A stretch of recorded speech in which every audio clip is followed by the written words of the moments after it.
আমার গণেশ পুজোর করার ব্লগ তো তোমরা আগেই দেখেছো। তো গণেশ পুজো করে বিকালে বেরিয়ে পড়েছি আমি আর মা ঠাকুর দেখতে। আমরা বেরিয়েছিলাম শনিবার দিন। আমার বাপের বাড়ি থেকে প্রথমেই যে ঠাকুরটা পড়ে পেট্রোল পাম্পের গণপতি বাপ্পা।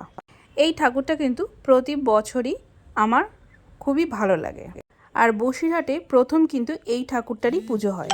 এরপর আমরা চলে আসলাম টাউন হলের ক্লাবে। যেহেতু টাউন হলের জায়গাটা অনেকটা বড় মাঠের মধ্যে, তাই প্যান্ডেলটাও বেশ সুন্দর আর ঠাকুরটাও কিন্তু বেশ সুন্দর। গত 3-4 বছর ধরে টাউন হলে পুজোর সাথে সাথে এক্সিবিশনও হয়। সম্পূর্ণ মহিলা পরিচালিত একটি গ্রুপের এক্সিবিশন। এখানে মহিলারা তাদের নিজস্ব ছোটোখাটো কারুকার্য তুলে ধরে।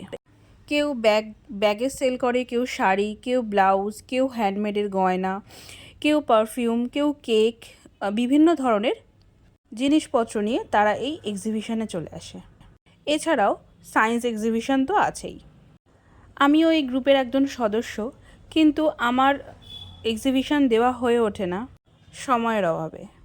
আর টাউন হলে এসে অর্পিত আর মামনি আমাদের সাথে জয়েন করেছিল।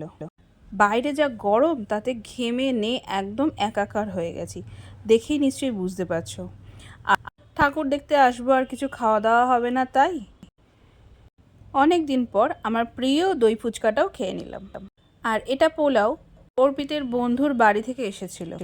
আর রাতে ডিনার করেছিলাম মোগলাই পরোটা দিয়ে। এই ট্রিটটা অবশ্য বাড়ির সবাইকে আমি দিয়েছিলাম। কেমন লাগলো আমার